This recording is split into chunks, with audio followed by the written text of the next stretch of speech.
आज हम कक्षा 10 की हिंदी की पाठ्य पुस्तक स्पर्श के पद्य भाग के प्रथम पाठ कबीर का अध्ययन करेंगे। मध्यकालीन भक्ति आंदोलन को जन जन तक पहुंचाने में महत्वपूर्ण भूमिका निभाने वाले जन कवि कबीर का स्थान बहुत ऊंचा है। काशी में 1398 ईस्वी में जन्म लेने वाले गुरु रामानंद के शिष्य कबीर ने 120 वर्ष की लंबी आयु प्राप्त की। अपने अंत समय में वे मगहर जाकर रहने लगे, जहां इनका देहावसान 1518 ईस्वी में माना जाता है। कबीर की वाणियों का संग्रह बीजक में हुआ। कबीर ग्रंथावली में इनकी रचनाएं संकलित हैं, किंतु कबीर पंथ में बीजक ही मान्य है। बीजक इनकी रचनाओं का संग्रह है। इनकी कुछ रचनाएं गुरु ग्रंथ साहिब में भी हैं। उनकी रचनाओं को साखी, सबद और रमेनी 3 भागों में बांटा जा सकता है। साखी दोहों में है, रमेनी दोहा चौपाइयों में और सबद गेय पदों में मिलते हैं, अर्थात उन्हें गाया जा सकता है। रमेनी और सबद में ब्रज भाषा का प्रयोग अधिक है और साखी में राजस्थानी, पंजाबी व खड़ी बोली के मिले जुले रूप का। कबीर भाषा पर हावी थे, इसी कारण इन्हें वाणी का डिटेक्टर कहा गया है। कबीर को वाणी का डिटेक्टर भी कहा जाता है। विलक्षण व्यक्तित्व के स्वामी कबीर जात पात, धर्म संप्रदाय की अमानवीय स्थितियों में विद्रोही की भूमिका में नजर आते हैं और कबीर ने इन सभी का डटकर सामना किया है, खंडन किया है। उनका ब्रह्म निराकार, निर्विकार और अरूप है। निर्गुण सगुण से परे गुणातीत है। इनकी पुकार हिंदू मुसलमान से परे मानवीय एकता की पुकार है। प्रस्तुत साखियों में कबीर ने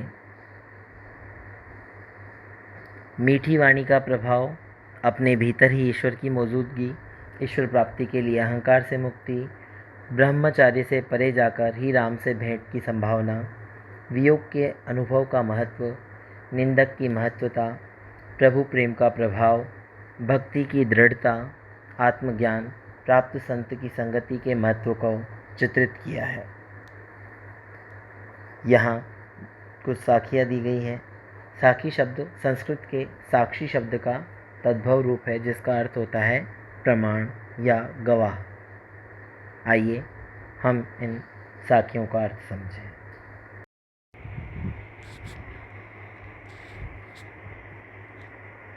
ऐसी बाणी बोलिए मन का आपा खोए, अपना तन शीतल करे औरन कौसुख होए। प्रस्तुत साखी के माध्यम से कबीर कहना चाहते हैं कि वाणी का असर अचूक है। हमें दूसरों को अपनी सत्ता का एहसास कराने वाली भाषा का प्रयोग नहीं करना चाहिए। हमें ऐसी वाणी का प्रयोग करना चाहिए जो अहंकार, मन के आपे से, आपा यानी अहंकार, मन के आपे को दूर करने वाला हो। हमें ऐसी वाणी बोलनी चाहिए जिससे कि हमारे मन का अहंकार प्रदर्शित न हो।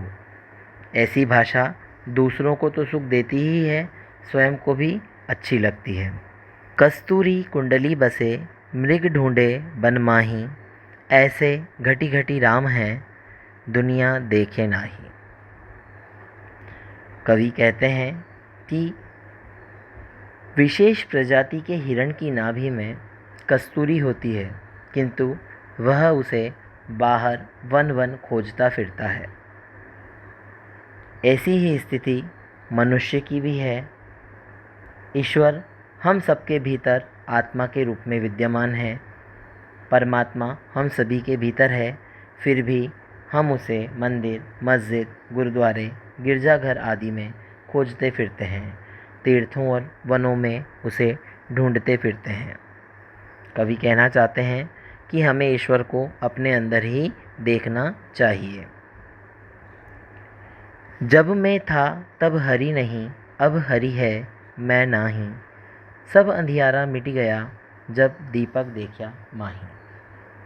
कवि कहना चाहते हैं कि जब तक मनुष्य के मन में अहंकार, मैं, मेरे तेरे की भावना विद्यमान रहती है, तब तक मनुष्य अपने अंदर व्याप्त ईश्वर के दर्शन नहीं कर सकता। उसे पाने के लिए उसे तेरे मेरे की छोटी सोच को त्यागना पड़ेगा। उससे ऊपर उठकर अहंकार के बंधन को तोड़ना होगा। अहंकार से मुक्त होने पर हृदय में ईश्वर का निवास हो जाता है। अहंकार के स्थान पर जब ईश्वर विद्यमान होता है तो ज्ञान का दीपक जल उठता है और अज्ञान के अंधकार को मिटा देता है। जब ज्ञान का दीपक जलता है तो अज्ञान रूपी अंधकार मिट जाता है, ऐसा कवि कहना चाहते हैं।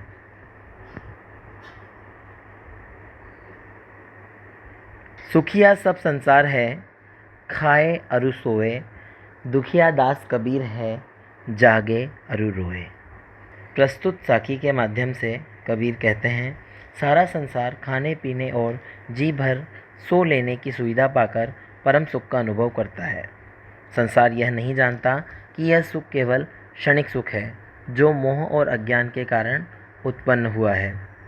कबीर इस मोह और अज्ञान की निद्रा से जग चुके हैं।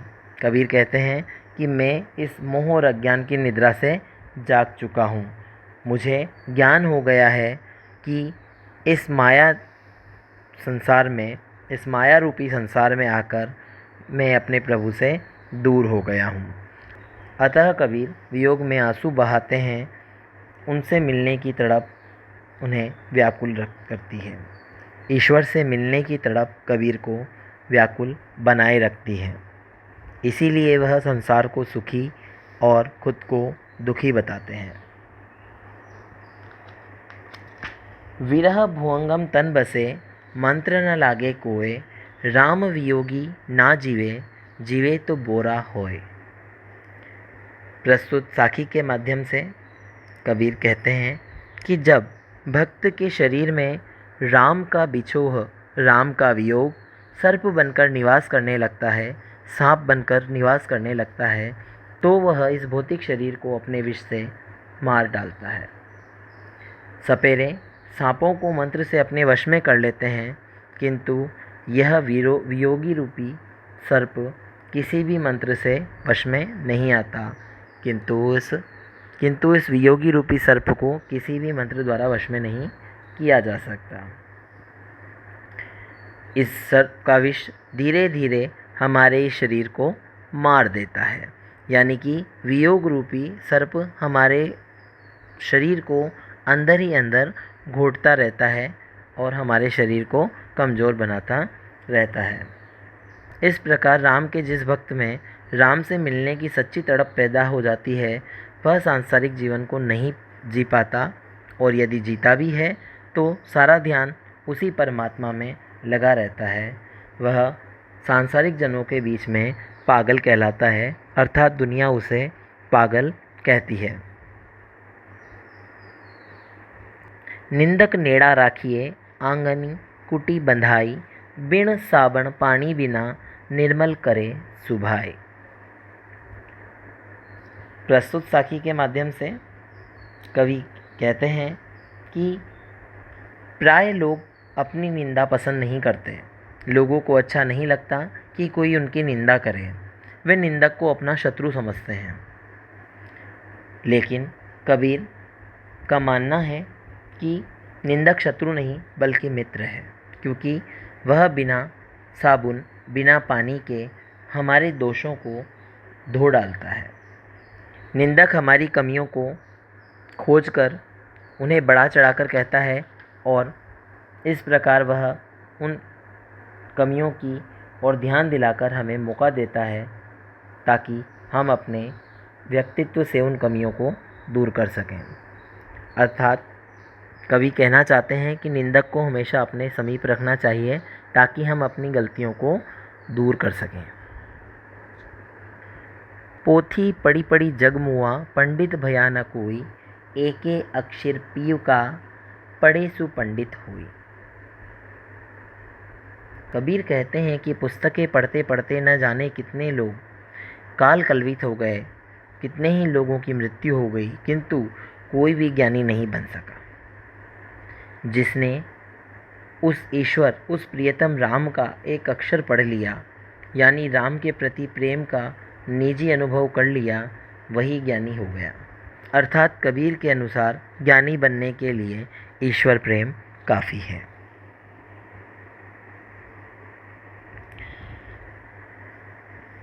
अंतिम साखी है, हम घर जालिया आपना लिया मुराड़ा हाथी। हम घर जालिया आपना लिया मुराड़ा हाथी, अब घर जालो तास का जे चले हमारे साथी। अर्थात कबीर कहते हैं कि कबीर कहते हैं कि हमने ज्ञान की मशाल हाथ में लेकर इस माया मोह वाले घर को जला दिया है। अब हम उसके अज्ञान मोह को भी जला सकते हैं जो हमारी संगति कर रहा है।